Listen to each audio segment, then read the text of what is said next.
बुद्धि से भी विचार कीजिएगा तो बुद्धि से भी धोखा खाइएगा। इसलिए अपने बुद्धि को ले जाकर महापुरुषों के संग में जोड़ लीजिए, शास्त्रों से जोड़िए।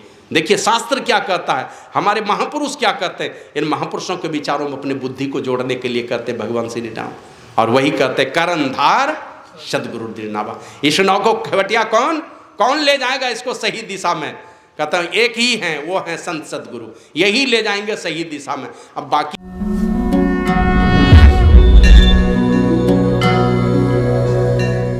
वो काम जिस काम से वो काम करने की चेतावनी दे करके गए, इस प्रकार की सचेतता का बोध कराया भगवान श्री राम ने। ये शरीर नहीं छूट जाए मेरा, ये वाला कहीं ट्रांसफर नहीं हो जाए, कहीं दूसरे ट्रांसप्लांट नहीं हो जाए, ये शरीर के बदले में कहीं दूसरा शरीर नहीं मिल जाए।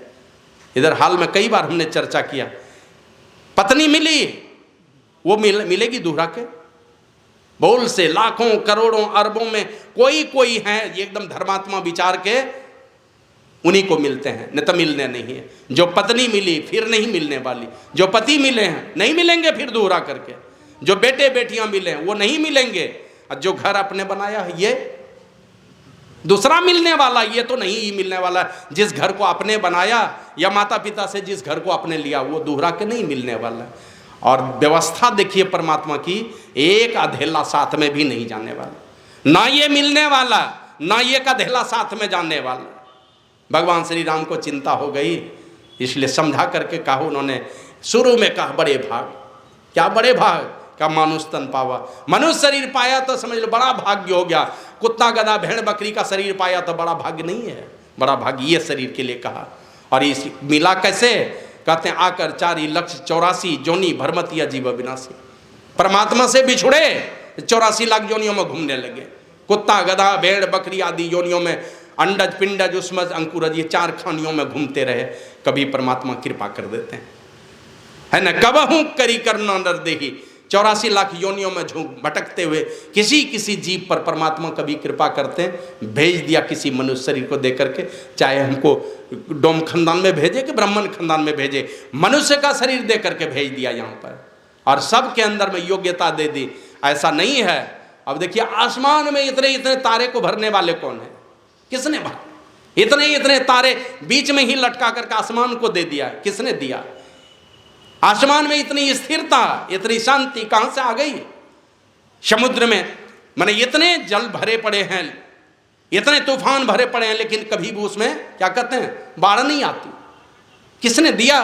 इतने जीव जंतु सीप मोती मूंगा ये सारे चीजों से भर दिया समुद्र को। ये चंद्रमा को ये चांदनी ये शांत शीतलता किसने दी? उसी परमात्मा ने भर दिया। सूर्य को इतनी रोशनी इतना प्रकाश किसने दिया? उसी परमात्मा ने भर रखा। तो भगवान श्री राम यही चेतावनी देते हैं, जिनकी कबहू करी करुणा नर देही। कभी कभी अहेतु की कृपा करने वाले परमात्मा ये मनुष्य का शरीर देते हैं, किसी को बड़ी भाग्य से मिलता है। और कहते हैं यही तन कर फल विषय न भाई, स्वर्गो स्वल्प अंत दुखदाई। थोड़े दिन के लिए मनुष्य का शरीर मिला है, इसमें कुछ अच्छा काम करोगे स्वर्ग भी चले जाओगे। बहुत गदगद मत होना, थोड़े दिन के लिए मिलेगा फिर आना पड़ेगा, पुण्य की पूंजी खत्म होने पर इसी संसार में। इस गारंटी के साथ नहीं। जैसे देखते हैं ना, एक बार चौधरी चरण सिंह प्रधानमंत्री हमारे देश के गए एक थाने में रपट लिखवाने के लिए, किसान की समस्या लेकर के गए थे FIR दर्ज कराने। अब वहाँ पैसा मांगता था उनसे, और है वो प्रधानमंत्री। अब मांगा उससे थाने में पैसा वो देने वाले हैं। लिख लिया आवेदन, और आवेदन लिखो गिड़गिड़ाते आवेदन लिख करके दिया। जब तैयार हो गए कुछ पैसे लेकर के रपट लिखने के लिए, तब वो नीचे में दस्तखत करके अपना मोहर मारे ना, प्रधानमंत्री भारत सरकार नई दिल्ली। ये जैसे लिखते हैं अब पीछे से मैंने क्या कहता 100-200 फोर्स, अनेकों प्रशासनिक गाड़ियां, बड़ा काफिला इधर से गया था, सब हड़कंप मच गया, पूरे थाना को सस्पेंड किया गया। श्री सदगुरु महाराज की जय। ताहितु की कृपा कभी परमात्मा करते हैं, ये मनुष्य का शरीर दे करके भेजा इस संसार में। भगवान श्री राम कहते हैं ये सदा स्थिर रहेगा नहीं। मनुष्य शरीर पाया यही तन कर फल विषय न भाई। मैंने स्वर्ग में भी जाओगे तो पुण्य की पूंजी छीन होगी, आओगे यहीं पर। एक दिन मैंने कहा था, एक आदमी रिटायर किया, और रिटायर करने के बाद मेरठ में जाके घर बना लिया। घर बना करके अगल बगल को कहते बेकार यहाँ आकर के हमने घर बना लिया। क्यों भाई, हम तो बहुत बड़े जमींदार घराने के लोग हैं, कहीं बड़े शहर में जाकर बनाते, बेकार इधर आकर के घर बना लिए। तो एक आदमी सुन रहा था, 1-2 महीने तक सुनता रहा, कुछ जवाब नहीं देता है वो। बाद में कहता भाई तुम जो ये सब सुनाते हो, वो बगल वाला तुम्हारे बगल में जो घर है उसको पहचानते हो? बोला नहीं। कहा तुम किस चीज़ से रिटायर किए हो? बोला SP से। कहा वो तो DIG से रिटायर किया तुमने बगल वाला। अब मैं 2 बार MP रह चुका हूँ, 2 बार सांसद रह चुका मैं, लेकिन सब छोड़ करके यहाँ आकर चुपचाप जीवन गुजार रहा हूँ। ये सब क्या सुनाते हो? जब नौकरी में थे उस समय अगर कुछ बड़ा काम करते तो तुम्हारा जय जयकार होता। अब तो तुम फ्यूज बल्ब हो, 1000 वाट का बल्ब हो कि 0 वाट का बल्ब हो, फ्यूज होने पर कूड़े के ढेर में उसका डेरा होता है, वो घर में सजा के कोई नहीं रखता। तो फ्यूज होने के पहले ही जीवन को सजाने का काम करना, नहीं तो स्वर्ग भी चले जाओगे, वहां जाकर के भी लौटोगे तो फिर यही कुत्ता गधा भेड़ बकरी की जोनी में जाना है।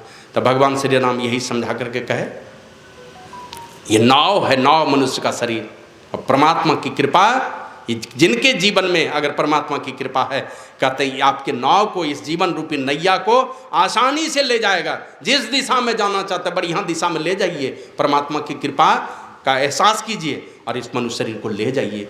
किधर? तो कहते हैं अपने से ले जा नहीं सकते हैं, क्योंकि ये मन कहाँ कहाँ जाने के लिए कहा नहीं जा सकता। बैठिए न एकांत में जा करके, या मन में जो जो बात उठती है ना, शहर में घूमिए, अब मन में जो जो बात उठे वही वही कर लीजिए, तो 2-4 जूता खा करके आ जाइएगा शहर से। यही होगा, मन का कहा हुआ कीजिएगा, कहाँ जूता खाइएगा पता नहीं। बुद्धि से भी विचार कीजिएगा तो बुद्धि से भी धोखा खाइएगा। इसलिए अपने बुद्धि को ले जाकर महापुरुषों के संग में जोड़ लीजिए, शास्त्रों से जोड़िए।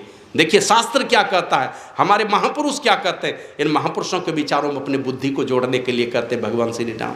और वही कहते हैं करंधार सदगुरु दीनावा। इस नाव को खेवटिया कौन ले जाएगा इसको सही दिशा में?